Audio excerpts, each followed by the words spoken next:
Hello everyone, how are you? Hope all is well. Hope you and your families are doing okay. Let's take this moment to reassure. We are asking God to give us strength when we are weak and to give us shoulder to cry on when we are sad and lift us up when we fall. Teach us, dear Lord, to wait on timing and be patient, and to remind us you will never give us more than we can bear, because where our strength ends, yours, dear Lord, begins, and whatever comes our way, we shall overcome. Please, guys, take a moment to remember the people that are ravaged by Hurricane Melissa. It is ground zero for them. Things are really bad. And I'm telling you this, even in Kingston, the food is rationing because many people are coming in from those parishes, coming into Kingston, and they are packing and they are shopping because they have nowhere down there to get it from. So those who are able to are coming and emptying the supermarkets. Honestly, until now, the only bread I've gotten yesterday was shorty bread, and I eat the Ardo whole wheat sliced bread. I went in there, and the amount of people surrounding that shelf for the few, it just went. So the only thing I could get a shorty, and I have family. So I'm just telling you how much things are rationing, not to mention the thin stuff. Some brands you see in there, don't know where them appear from, but I'm telling you, all of them just goes. You understand? So basically it's like you have to have a timing to get to the supermarket. So we really need prayers, not because Kingston was not desolated by the hurricane doesn't mean that Kingston did not feel the impact. It might not have been as dreadful as the other parishes, but we're feeling it. But now, whatever we have in Kingston have to be going to those parishes. So Kingston is really feeling the blunt of Hurricane Melissa in itself. Just to show you, just last week I bought a pound of scallion and thyme, and the scallion was $400 a pound and the thyme was $100 for some. Now, yesterday I tried to buy some scallion and it's $1,500 a pound for scallion, and the thyme is $300 for one little piece. And my cousin said she did go somewhere else and got it for $1,200. So I'm telling you, the people are pushing and capitalizing on it. Onion price still stable for now. Don't bother talk about green banana. Green banana, last week I bought it for $300 a dozen. Green banana since the last hurricane has been on an all-time high still, you know. But it's $300 a dozen. Now yesterday, because I have to eat green banana because I can't eat too much of the rice, and you know how much for a dozen green banana? $500 a dozen. And I know today going into next week it's gonna be more. But everybody talk about planting because we never even look this up, because it was an all-time high already. I can't imagine what it will be, but I didn't see anywhere I was buying the green banana. And it's not like it's one place I stopped for the green banana. It's like 3 different places I was checking along there, and that is it. So I'm telling you, Jamaica, we are all going to be feeling it. On another sad note, veteran broadcaster Barry G, the boogeyman, a native of the St. Mary soil, radio style in the 80s and the 90s, and created an impact. I grew up in that era when every household was rocking Barry G the Boogeyman. He is a giant legend in the radio industry. He started broadcasting at JBC in the 1970s.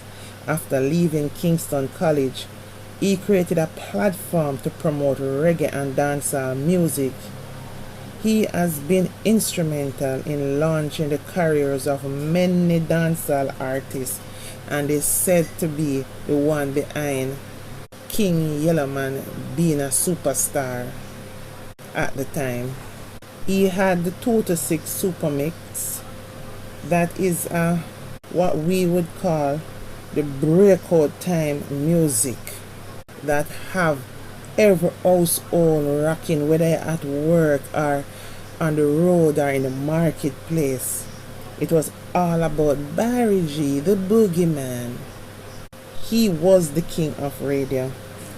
His famous link-ups with the famous David Radigan, a British radio broadcaster, was electrifying and had listeners glued to their airwaves because they had many musical clashes. Some Barry G won, some Radican won, but it was all musical fun and excitement. One thing for sure, Barry G had a love for music and people. I remember as a child when you used to keep outside broadcasting on Fridays and call out all the ladies to come out in their tight white jeans pants. It was catching. I remember my mom used to get home in time, do what she's doing in the household, and quickly get through her routines in the kitchen by listening to Barry G, just in time to chill and rest out the rest of the evening, holding her vibes, listening to Barry G, especially on Fridays when he would go all out and being extra creative. He has been recognized with national honors with the Order of Distinction officer rank, and it was worthy. Barry G was always a happyless person and lived a full life. Even when you meet him in person in the streets, he was always welcoming, always funny, and always real nice, in person and on radio.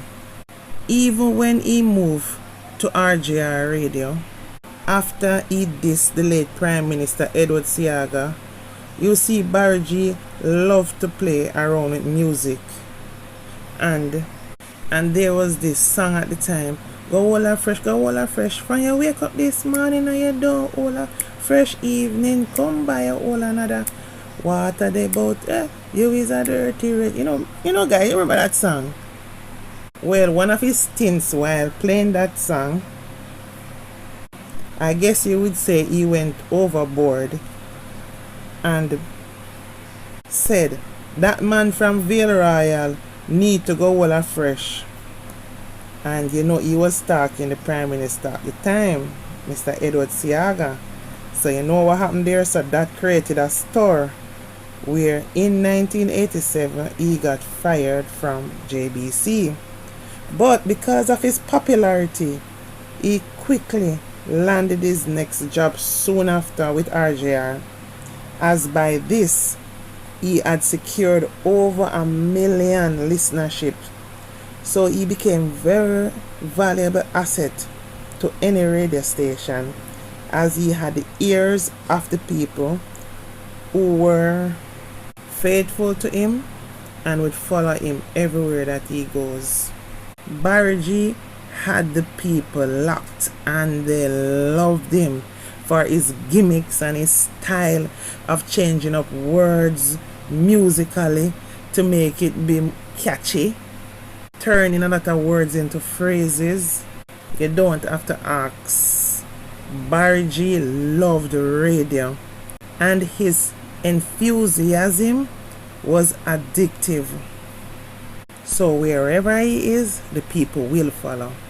He then went on to spend some time at Power 106 KLAS FM and Hot 102, but he eventually landed at Mena FM in Montego Bay, where he stayed for 11 years, leaving in 2021.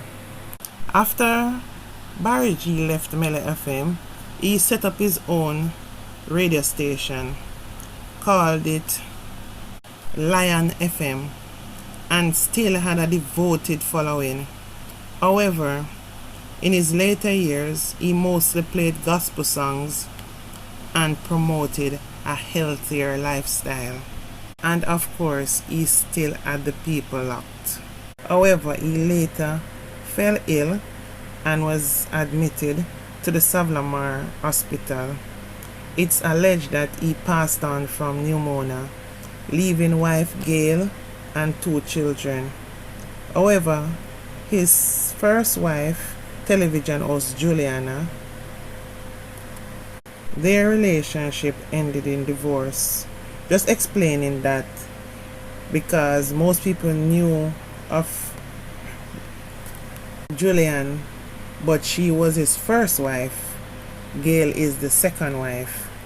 Barry Gardner led an iconic life and will forever be remembered as the #1 disc jockey of his time, who totally changed the dynamics of broadcasting and interaction with the community, his listenership. Sleep in peace, Barry G, Barry Gordon, the boogeyman. You will always be remembered because you stand out then, and I can vividly remember you even as a wee child. When you come from school in the daytime, the boogeyman is on. You are gone, but not forgotten. Anyway guys, please remember to like, comment and subscribe to my platform, please. Love you all. Bye for now.